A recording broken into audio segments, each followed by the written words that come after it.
Welcome back. I'm Pratap Singh. You're joining us on NewsX. Our big focus this hour continues to be on the big Modi-Putin meeting that has taken place in New Delhi. Prime Minister Narendra Modi and President Vladimir Putin have addressed the media after their summit. Before the press conference, both sides had exchanged several memorandums of understanding between the ministers of the two countries. PM Modi said that he takes immense pleasure in welcoming President Putin to the summit. He also said they reviewed all aspects of cooperation with economic ties as the top priority. He's also announced that India and Russia have agreed on an economic cooperation program running until 2030. Modi said the close bonds between people of both nations are growing, and to support this, India is opening 2 new consulates in Russia. On the issue of Ukraine, Prime Minister Modi said India welcomes efforts for a peaceful and lasting solution and is ready to contribute in the future. Additionally, President Putin has said that Russia aims to hit $100 billion in trade with India by 2030. Megha is joining us live on the broadcast now. Megha, what are the main takeaways of this joint press conference held by the two heads of state after the summit concluded in New Delhi? This key meeting, of course, that happened this morning at Hyderabad House. What are the big takeaways of that joint press statement?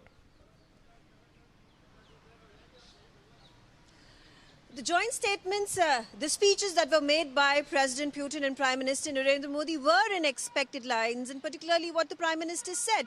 He has spoken about the economic cooperation partnership, the program that is to be achieved by 2030, the $100 billion trade, where the trade deficit that India has been facing over the past several decades is likely to be reduced by way of slew of measures, these agreements, these MoUs that have been signed. Whether we talk about investment and trade, we talk about fertilizers, we talk about urea production and setting up of an India-Russia pharmaceutical plant where Indian companies are going to contribute by setting up their factories and supplying pharmaceutical products to the Russian markets. Not just that, there is connectivity that has been the big focus point that was mentioned not just by Prime Minister Modi, but also highlighted by President Putin. Talking about the international north-south transport corridor, the Northern Sea Route is something that is being explored by India and Russia in a bid to exploit the market to ensure that the freight exchange takes place and the volume of trade and transport moves in either direction through this shortened direct north-south trade corridor, north-south transport corridor. Not just that, there is of course the Vladivostok-Chennai corridor, the direct corridor between Mumbai and between Chennai and Vladivostok, and that reduces travel time by way of vessels that are traveling between both the countries to just 24 days. So the full exploitation of this potential is also being explored and talked about. Also talking about the shipping industry. You know, there has been an MoU that has been signed between both the governments, and shipbuilding, where India has been putting in a lot of focus. The Exchequer's funds have been dedicated to the tune of hundreds and crores of rupees, and Russia being an important strategic partner of India and a global leader when it comes to shipbuilding, is going to be aiding India in its marine goals. Critical minerals, cultural and people-to-people ties. Another important aspect was the announcement that was made by Prime Minister that there is going to be a 30-day free e-visa that is going to be provided to individuals who are traveling from Russia to India for touristic reasons, as well as group e-visas that will also be free of cost, that will be provided by India. This is to further strengthen the people-to-people connectivity, growing tourism between both countries. Right. And now also, you know, issues on the sidelines, students, scholars, sports persons, you know, continuous exchange of these activities taking place between both countries. So these are some of the key points that both leaders In fact, we have a special guest now joining us on the broadcast as well. Let me quickly rope her in. Nivedita Kapoor is live with us, Assistant Professor, HSE University, Moscow. Thank you for being with us today, Nivedita. The first joint press statement has just been given by both the heads of state after the summit concluded. Over 2 hours of a productive meeting, multiple MoUs exchanged, signed. What do you make of the agreements, the push today between the two leaders to obviously elevate the relationship to the next level after this meeting, but specific areas have been outlined which obviously India and Russia will be focusing on? Your first reaction to the joint statement. Thank you so much for the invitation. I'm also just catching up alongside you on the announcements that are being made after the 23rd India-Russia bilateral summit.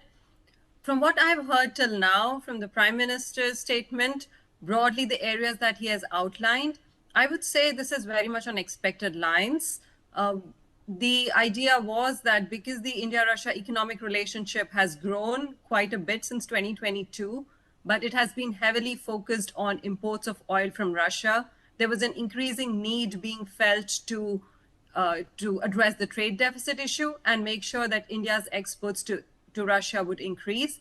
And it looks like that was also the focus of the talks. So last year when Prime Minister Modi was in Russia for the bilateral summit, both the sides had agreed that there will be an economic cooperation program, and the officials were asked to draft a concrete program. And it looks like that this time they have more concrete issues that they have been talking about, precisely with the aim of increasing India's exports to Russia and improving the trade deficit. So if India and Russia do want to increase the trade to $100 billion, and if it needs to be balanced, then definitely this issue needs to be addressed. Now, I think once the details start coming in, we will be able to actually look at them and then decide if these issues or if these steps will be enough for us to bridge this trade deficit, or do we need to do more? Absolutely. Also, of course, you know, this trade gap, as you're saying, has been something that has been a focus area of ours, how to bridge this trade deficit. That has been something that has been talked about even before this meeting. Obviously, that is an announcement that has been made now by Putin formally, where he said that the trade will be up to a level of $100 billion by 2030. Now, there's also a big business summit that President Putin will be addressing in New Delhi later today as well. Perhaps in that business summit as well, further investment areas will be outlined as well by the Russian head of state. Is that your expectation, Nivedita? I would say that if concrete announcements would be made, I believe they would have been made after the summit. But I would say that the India-Russia Business Forum is important because we might get a sense of, apart from the areas that we generally talk about, agriculture, fertilizers, cooperation in technologies, what are the specific areas that the business people are looking at? And what are the avenues that they think that India and Russia can use to expand their trade? So I think it's very important. The important signals from the business forum would let us think about the future opportunities. So right now we might be only thinking of the issues that have been highlighted already in the joint statement, but the business ties need to expand because that has been the main concern with India-Russia economic ties. They are very heavily focused on some sectors of the economy. So the business forum and the business leaders can give us an opportunity to think broader and obviously, actually contribute to a better economic relationship. Yes, so economic relations have been a big focus, a big push in this meeting today. People-to-people ties also. New consulates being opened in Russia by India. The free visas, e-visas also spoken about. People-to-people ties also a big push by the two leaders today in this meeting, Nivedita. Yes, this has also been a very important issue because during the Soviet period, we had really robust people-to-people ties. But after that, in the post-Cold War era, we really have seen a sharp reduction in the number of students who go to Russia to study. The diaspora is also not as big, especially when you compare it to the Western countries. So there was really this idea that we need to promote understanding among the people about each other. So I think, and especially with the new consulates, India opening these new consulates, if India wishes to increase the mobility of its workers to Russia, then in that case, you would need a broader spread of diplomatic presence in the country. So I think in that regard as well. That is also one of the aims with which India has opened these new consulates. And of course, already in the last year, we have seen an increase of the tourist flow from India to Russia. So that is obviously a positive sign. And I think we also need to increase the numbers in the opposite direction. Nivedita, thank you very much for joining us with your perspective on that story.